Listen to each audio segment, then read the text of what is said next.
দাদা গৈছিল দৌললে দৌলত চাকি দিবলে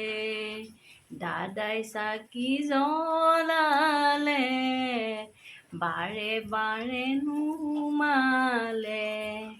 দৌলৰ পূজাৰীয়ে দাদাকে সুধিলে কিয় চাকি জ্বলাইছা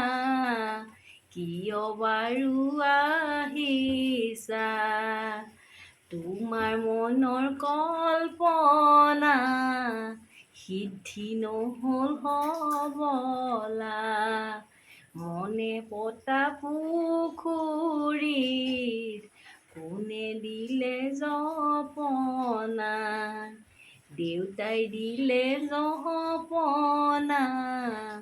মায়ে দিলে নঙলা তাৰ মাজতে দাদায়ে